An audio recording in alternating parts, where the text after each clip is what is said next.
तो निकाय चुनाव की बात सबसे पहले कर लेते हैं। निकाय चुनाव का रण अब और भी ज्यादा भीषण हो गया है। बीजेपी विपक्ष पर दबाव डालने के लिए हर वो पैंतरा आजमा रही है जिससे निकाय का मुकाबला एक तरफा हो जाए। और इसी कड़ी में पिछले 3 दिनों से एक के बाद एक समाजवादी पार्टी और कांग्रेस नेता बीजेपी में शामिल हो रहे हैं, तो दूसरी तरफ बागियों पर एक्शन भी जारी। कांग्रेस नेता अजय श्रीवास्तव ने बीजेपी का दामन थाम लिया है, तो दूसरी तरफ बीजेपी के प्रतापगढ़ में 12 नेताओं को पार्टी से बाहर का रास्ता बीजेपी ने दिखा दिया है। एक तरफ तो बिल्हौर से समाजवादी पार्टी की नेता अरुणा ने बीजेपी का दामन थामा, तो दूसरी तरफ वाराणसी में बीजेपी ने बागी नेताओं पर कार्रवाई की। जहां आरएलडी नेता राहुल चौधरी भी बीजेपी में शामिल हो गए, तो वहीं 36 पूर्व पार्षद समेत पदाधिकारियों के खिलाफ बीजेपी ने एक्शन लिया है। और समाजवादी पार्टी नेता देवराज और उनकी पत्नी बीजेपी में शामिल हो गई। तो आपको ये भी बता दें कि जिन जिन के खिलाफ बीजेपी ने एक्शन लिया वो 6 साल के लिए पार्टी से निष्कासित रहेंगे। अब आपको पूरी रिपोर्ट दिखाते हैं।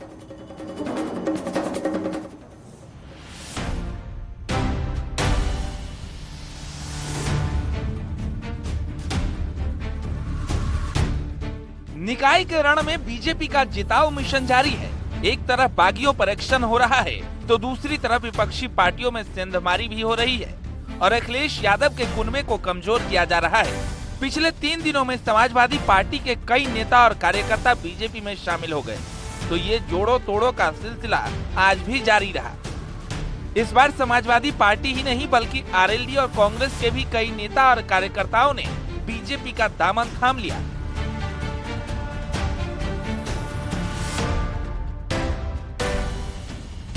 कांग्रेस नेता अजय श्रीवास्तव बीजेपी में शामिल। कांग्रेस के कई पार्षद प्रत्याशी ने बीजेपी का दामन थामा। आरएलडी नेता राहुल चौधरी भी बीजेपी में शामिल। एसपी नेता देवराज और उनकी पत्नी बीजेपी में शामिल। बिल्हौर से एसपी नेता अरुणा ने बीजेपी का दामन थामा।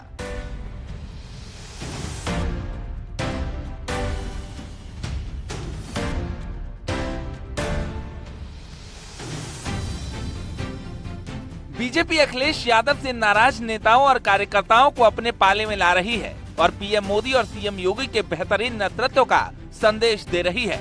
हालांकि दूसरी पार्टी के नेताओं और कार्यकर्ताओं को जोड़ने के साथ ही पार्टी विरोधी लाइन पर जाने वाले नेताओं पर एक्शन भी कर रही है। बागियों पर बीजेपी का एक्शन। प्रतापगढ़ में 12 नेताओं को पार्टी से निकाला गया। वाराणसी में बागी नेताओं पर कार्रवाई की गई। 36 पूर्व पार्षद समेत पदाधिकारियों पर एक्शन हुआ। 6 साल के लिए पार्टी से निष्कासित किया गया।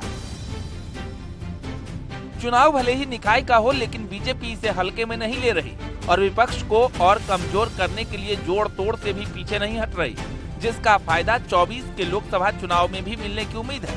क्योंकि राजनीतिक हलचल के बाद भी अखिलेश अपने प्रत्याशियों के लिए वोट मांगने मैदान में नहीं उतरे, तो मायावती ने भी चुनाव प्रचार से दूरी बना ली है।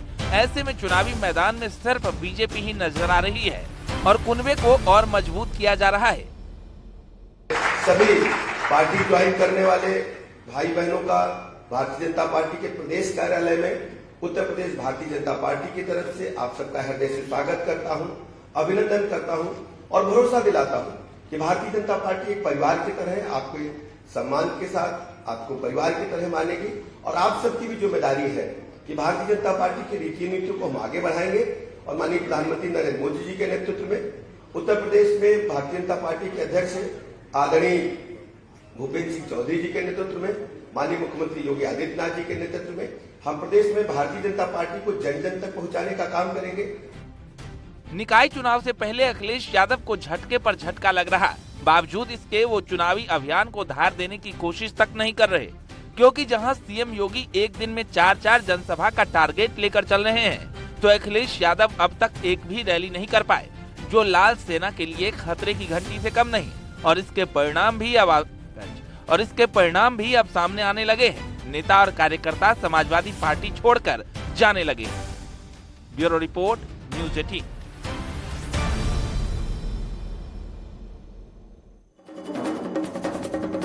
कर्नाटक के रण में सीएम योगी एक दिन में 4-4 जनसभाओं को संबोधित कर रहे हैं। आज उन्होंने एक बार फिर से कर्नाटक का किला भेदने के लिए हुंकार भरी और विकास के मंत्र के साथ कांग्रेस को भी निशाने पर लिया।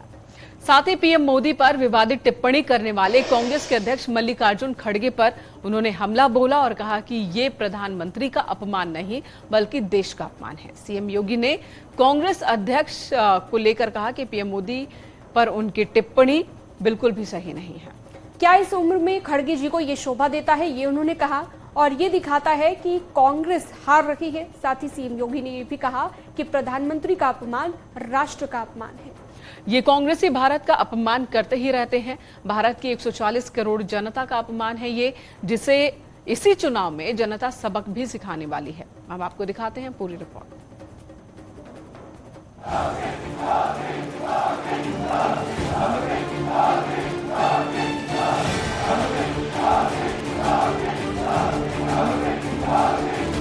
कर्नाटक का किला फतेह करने के लिए बीजेपी के योद्धा मैदान में हैं। पीएम मोदी के साथ साथ सीएम योगी भी चुनावी जनसभा को संबोधित कर रहे हैं और डबल इंजन की सरकार का मंत्र दे रहे हैं। लेकिन इसके इतर कर्नाटक में वार पलटवार का दौर भी जारी है। इस बार सीएम योगी ने खड़गे को निशाने पर लिया और पीएम मोदी पर टिप्पणी वाले बयान पर आईना दिखाया।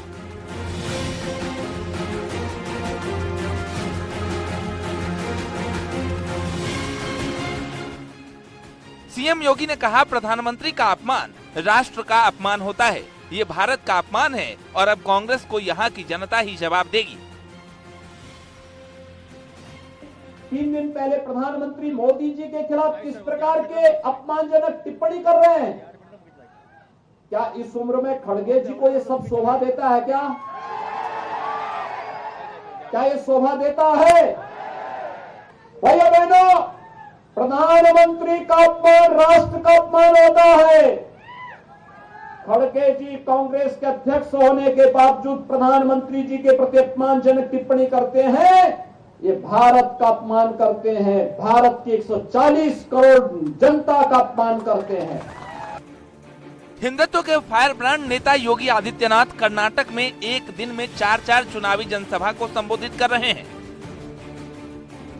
और कांग्रेस पर हमले के साथ दंगा मुक्त प्रदेश का संदेश भी दे रहे हैं, क्योंकि सीएम योगी की छवि अपराधियों पर जीरो टॉलरेंस की नीति से है, जो अब कर्नाटक के चुनाव में भी हावी है। 2017 के पहले उत्तर प्रदेश में भी हर दूसरे तीसरे दिन एक दंगा होता था। हर दूसरे तीसरे दिन एक दंगा होता था। डबल इंजन की सरकार को उत्तर प्रदेश में 6 वर्ष हो गए, एक भी दंगा नहीं हुआ। आज यूपी में दंगा नहीं होता। आज यूपी शांतिपूर्ण तरीके से विकास की प्रक्रिया के साथ आगे बढ़ रहा है। जो कांग्रेस पीएफआई जैसे संगठनों का तुष्टीकरण करती थी, उनको बचाने का कार्य करती थी, उन पर दायर मुकदमों को वापस लेने का प्रयास करती थी, उस पीएफआई को बैन करने का कार्य डबल इंजन की सरकार ने किया है। भाइयों बहनों, किसी भी ऐसे संगठन को जो भारत के खिलाफ किसी भी प्रकार के उपद्रव को भड़काता हो, दंगों को भड़काता हो, भारत विरोधी गतिविधियों में संलिप्त हो, उसको बैन किया ही जाना चाहिए। कर्नाटक चुनाव में ऐतिहासिक जीत दर्ज कराने के लिए बीजेपी ने सीएम योगी को बड़ी जिम्मेदारी दी है और उन मुद्दों पर भी बल दिया जिसे सीएम योगी ने भुनाने की कोशिश की, जिसमें राम मंदिर से लेकर दंगा मुक्त प्रदेश का संदेश भी है। कर्नाटक को सीएम का संदेश, यूपी में डबल इंजन की सरकार का कमाल, भगवान राम यूपी से तो कर्नाटक से हनुमान, स्किल के साथ स्केल भी हमारी प्राथमिकता, डबल इंजन की सरकार में एक भी दंगा नहीं, आज यूपी में शांति, सुख और समृद्धि है। योगी आदित्यनाथ को कर्नाटक में हिंदुत्व के एजेंडे को धार देने के साथ ही बेहतर कानून व्यवस्था के संदेश को जन जन तक पहुंचाने का दायित्व मिला है, क्योंकि योगी आदित्यनाथ का कर्नाटक दौरा ऐसे वक्त हो रहा है जब माफियाओं को मिट्टी में मिलाया जा रहा है, अपराधियों पर एक्शन हो रहा है, जिससे यूपी सरकार का क्रेज देश भर में है। Bureau report, news 18।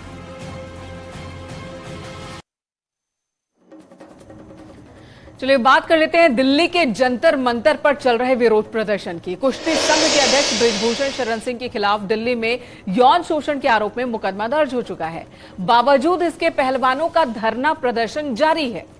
तो दूसरी तरफ बृजभूषण शरण सिंह ने अब अपनी जान को भी खतरा बता दिया है और कांग्रेस पर उनको फंसाने की साजिश करने का आरोप लगाया।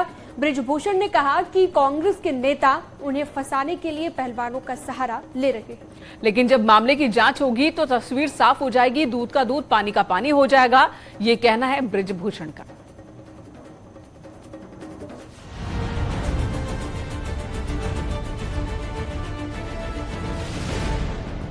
धरने पर बैठे ये पहलवान सम्मान की खातिर आवाज बुलंद कर रहे हैं और कुश्ती संघ के अध्यक्ष के खिलाफ अब भी मोर्चे पर हैं। पहले पहलवानों ने यौन शोषण के आरोप में बृजभूषण शरण सिंह के खिलाफ मुकदमा दर्ज करने की मांग की और केस दर्ज हो गया तो अब गिरफ्तारी की जिद पर अड़ गए। तो दूसरी तरफ पहलवानों के इस धरने पर सियासत भी खूब हो रही है। ओलंपियन आज भी धरने पर बैठे हैं और इस वक्त मौसम भी देख रखते हैं कि बारिश हुई है। सत्यव्रत कादियान है, ये साक्षी के हस्बैंड है। सत्यव्रत जी, धरना चल रहा है, मौसम भी साथ नहीं दे रहा है, कब तक क्या उम्मीद है सरकार मानेगी, क्योंकि एफआईआर तो दर्ज हो चुकी है। जब एक बार संघर्ष करने का हमने ठान लिया है, जब देश की बेटियों को न्याय दिलाने का हमने सोच लिया है, तो चाहे कुछ भी हो हम यहाँ पे लगे बैठे हुए हैं और यही है कि भाई जब तक न्याय नहीं मिल जाता तो यही बैठे रहेंगे हम। अब गिरफ्तारी की भी उम्मीद है क्या, बृजभूषण की गिरफ्तारी होगी?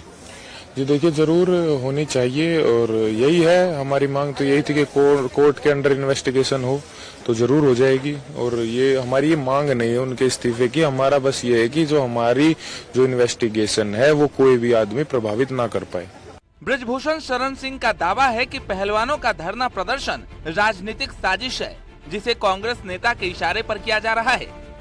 साथ ही दावा ये भी किया जा रहा है कि अगर मामले की गहनता से जांच होगी तो सियासी खेल भी सामने आ जाएगा, जो आरोप लग रहे हैं उससे भी मुक्ति मिल जाएगी। मैं प्रियंका जी की बात कर रहा हूँ कि वो बहुत गुमान है कि वो बहुत बड़ी नेता है, तो वहाँ जिस भी सीट से लड़ना चाहे आकर के लड़े। प्रियंका गांधी को तथ्य पता नहीं थे। दीपेंद्र हुड्डा जो शुरू से इस कहानी के कथाकार हैं, वो बहका करके ले आए और जिस दिन उनको सच्चाई पता चलेगी, जांच की रिपोर्ट आ जाएगी, उन्हें महसूस होगा कि मुझे नहीं जाना चाहिए। विवादों के बीच बीजेपी सांसद और कुश्ती संघ के अध्यक्ष बृजभूषण शरण सिंह ने खुद की जान का खतरा बताया और कहा कि मेरे साथ साजिश के लिए एक उद्योगपति जिम्मेदार है। उन्होंने किसी का नाम न लेते हुए कहा कि वो हजारों करोड़ का आदमी है, मुझे मरवा देगा। उद्योगपति है कुछ, नाम तो ले लीजिए। अब नाम ले तो जान मरवाए क्या? अरे क्या बात करते हो, हजारों करोड़ का आदमी है, मरवा देगा, बदमाश घूम रहे हैं 10-10 और जब भी संपर्क करेगी मैं बिल्कुल संपर्क में आऊंगा और जहां भी बुलाया जाएगा जाऊंगा। इस मामले में धरना देने वाले पहलवानों को मिल रहे राजनीतिक समर्थन पर भले ही बीजेपी प्रसारण हुआ। प्रधानमंत्री ने कहा कि 3 अक्टूबर 2014 को विजयदशमी से इसकी शुरुआत हुई थी। ये त्योहार हम हर महीने मनाते हैं। मन की बात कार्यक्रम नहीं, ये मेरे लिए आस्था, पूजा और व्रत है। जैसे लोग ईश्वर की पूजा करते हैं उसी तरह ये कार्यक्रम मेरे लिए है। मन की बात ईश्वर अनोखा इतिहास बना चुका है। आज मन की बात का 100वां अंश हम सबने अमेठी लोकसभा क्षेत्र में साधारण गरीब परिवार की महिलाओं के साथ सुना। मेरे लिए ये एक अनूठा अनुभव है जिसमें हम अपने प्रधान सेवक को उन नागरिकों के साथ संवाद करते देख रहे हैं जिनके साथ संवाद। देखिए, ये प्रधानमंत्री जी के मन की बात का 100वां एपिसोड था और पूरे देश में और कई जगह दुनिया में भी ये आयोजन ऐसा था कि ज्यादा से ज्यादा लोग बैठ करके और इसको हम लोग सुनेंगे और इसको जो है एक वर्ल्ड रिकॉर्ड की तरह हम देख रहे हैं। आज मेरा देश विश्व गुरु की राह पे चल रहा है। कैसे प्रधानमंत्री जी छोटी चीजों को छुए, बड़ी चीज को नहीं छुए, कहीं कि उनके पता बाकी जितने लोग यहाँ बैठे सब में एक आंदोलन है, हर आदमी में एक क्रांति है, हर माँ बहन में एक क्रांति है। वो जानते थे जब आदमी अध्यात्म में रहता है, जब आदमी निस्वार्थ रहता है, तब वो की लौकाला दूसरों की शक्ति। और अब एक सवाल, शाइस्ता परवीन कहां छिपी हैं? उसकी मदद कौन कर रहा है? 2 महीने से ज्यादा का वक्त बीत गया, उसके बाद भी उसका सुराग क्यों नहीं लग पा रहा है? शाइस्ता के साथ कई ऐसे गहरे राज छिपे हैं जिसके लिए उसका गिरफ्तार होना बेहद जरूरी है, लेकिन पुलिस अभी तक उस तक नहीं पहुंच पाई है। अब पुलिस शाइस्ता के 2 ऐसे मददगारों की तलाश में जुटी है जिसके पास वो छिपी हो सकती है। इस तरह की जानकारी मिली है। कौन है वो 2 मददगार, आपको दिखाते हैं इस रिपोर्ट में।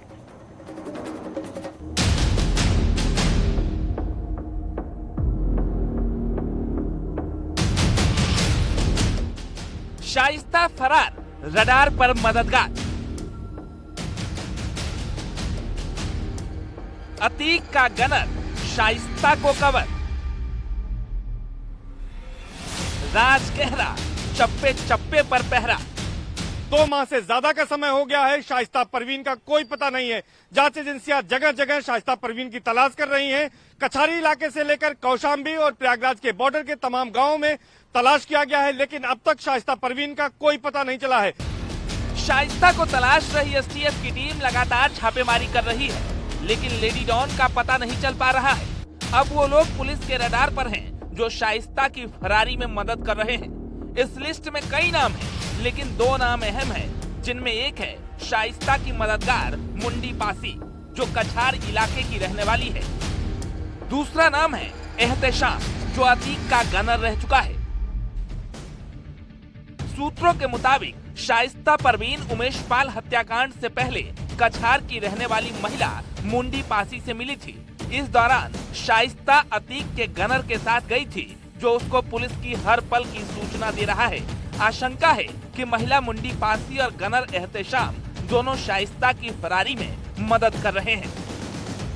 मुंडी पासी पर कई तरीके के आपराधिक मुकदमे दर्ज हैं और जमानत पर रिहा है। ये बात सामने आई है कि मुंडी पासी और वो गनर एहतेशाम शाइस्ता परवीन की मदद कर रहे हैं। जांच में ये भी खुलासा हुआ है कि एहतेशाम चूंकि पुलिस में रहा है, ऐसे में उसको पुलिस के तमाम दांव पेच और छापेबाजी का तरीका पता है। यही एक वजह है कि एहतेशाम शाइस्ता परवीन को लगातार अलर्ट कर रहा है। एहतेशाम पर मुकदमे दर्ज हुए थे, जिसके बाद यूपी पुलिस ने उसको सस्पेंड कर दिया था। शाइस्ता का मददगार कौन है? एहतेशाम यूपी पुलिस का सिपाही रह चुका है। 2004 में अतीक का सुरक्षा गार्ड रहा। राजू पाल हत्या के बाद से वो फरार चल रहा है। उमेश पाल हत्याकांड के बाद मोहम्मद मुस्लिम ने इस पर अपहरण और रंगदारी मांगने का आरोप लगाया है। फिलहाल पुलिस लगातार उन इलाकों में छापेमारी कर रही है जहां शाइस्ता के छिपे होने की आशंका है, और लगातार उन लोगों को तलाश रही है जिस पर शाइस्ता को मदद पहुंचाने का शक है। और इस लिस्ट में अब मुंडी पासी और एहतेशाम को पुलिस ढूंढ रही है।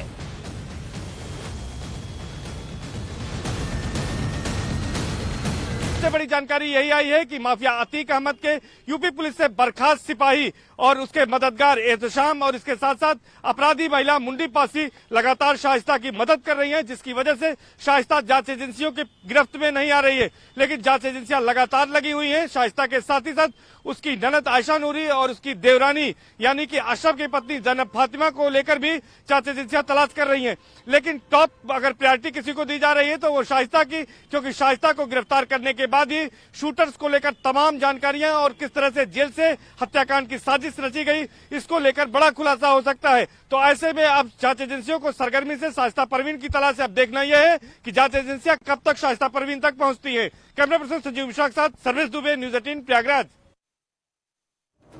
तो शाइस्ता को लेकर कई सारी कहानियां तो सामने आ रही हैं। पुलिस को कई बार सूचना भी मिल रही है कि शाइस्ता कहां हो सकती है। वहां पहुंचने के बाद लेकिन शाइस्ता नहीं मिलती। कुछ मददगार पकड़ में जरूर आए हैं, लेकिन शाइस्ता तक पहुंचना अभी भी पुलिस के लिए बहुत बड़ी चुनौती बनी हुई है। और लाखटकी की बात में फिलहाल इतना ही। यहाँ रुकते एक छोटे से ब्रेक के लिए। खबरों का सिलसिला न्यूज 18 पर जारी है।